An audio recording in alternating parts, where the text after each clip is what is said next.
All right. So there's a breach, right? Back with Equifax, 2018. There's been breaches in other areas. Our personal information is out there, and so a lot of people are, a lot of experts are recommending that consumers freeze their credit. And in mid-2018, Congress actually made credit freezes free. It used to cost money to freeze, and then you have to unfreeze or thaw your credit in order to apply for something else. So if you want to go and get a loan for a car, or if you're going to get a new cell phone and they have to check your credit or whatever, and your credit is frozen, then they won't be able to check your credit. And so in order to allow them access, you would have to unfreeze your credit report. So before, it was kind of a nuisance because you'd freeze it and have to then unfreeze it, and it would cost you money.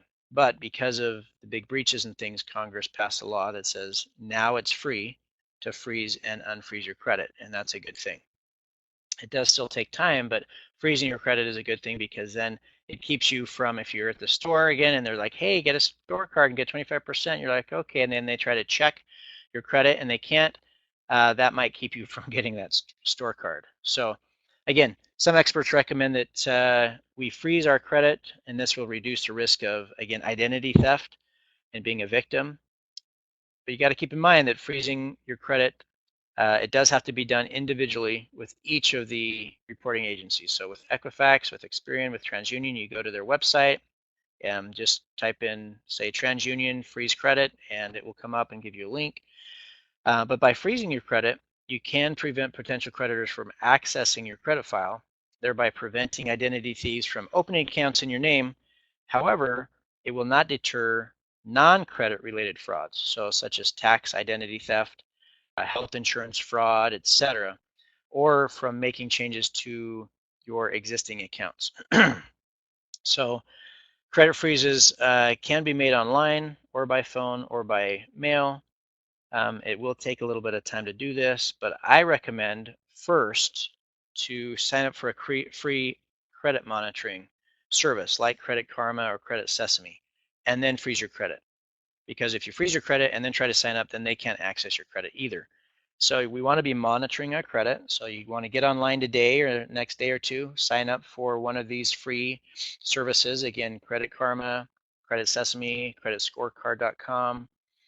And then after you do that, you can get on and freeze your credit, which limits anybody from accessing your credit and reduces your probability of becoming an identity theft victim. It also then allows you to verify that no one's opening accounts in your name because you're monitoring your credit. And then other people have asked me, what about my kids? Can I freeze my kids' credit? And do I even need to? A lot of people don't think about that. The Identity Theft Resource Center says that kids are 51 times more likely to be the subject, not twice as many, like not double or triple, but 51 times more likely to be the subject of identity theft than adults. Another study that someone else did found that 1 in 10 kids has his or her identity stolen by the age of 18. So if you're wondering, hey, I teach students and high schoolers and things about this, a lot of times they're like, well, I don't have any credit. Why do I need to pull it or worry about it? It's because identity thieves know that you're not pulling it, and so they're trying to get access to your information and opening accounts in their name without them knowing, because they're not worried about their credit because they're not even 18. So according to the FTC, which is the Federal Trade Commission, some warning signs that your child's identity has been stolen include the following. 1, being turned down for government benefits because the benefits are being paid to another account using your child's social security number. Number 2, getting a notice from the IRS saying the child didn't pay their income taxes, or that the child's social security number was used on another income tax return. Number 3, getting collection calls or bills for products or services you didn't receive. So luckily, you can most likely avoid those 3 scenarios by freezing your child's credit, which again is also free. So you'd have to contact the 3 bureaus to freeze your child's account. Another question I often get is, what about just setting a fraud alert, right, instead of freezing your credit? What this does is it requires creditors to verify your identity before issuing a credit card, opening a new account, or increasing a credit limit on an existing account. So a fraud alert will not prevent a lender from opening credit in your name the same way a freeze does, but it does require a lender to take additional steps to verify your identity first. And so they'd kind of like if, I have Citibank and I try to use it somewhere that I typically don't, and they block it, and I get a text and a call that says, did you try to make this purchase? And if I say yes, then they say, okay, your credit card is unfrozen, you can use it now, right? And so putting a fraud alert on your account will allow, not allow, but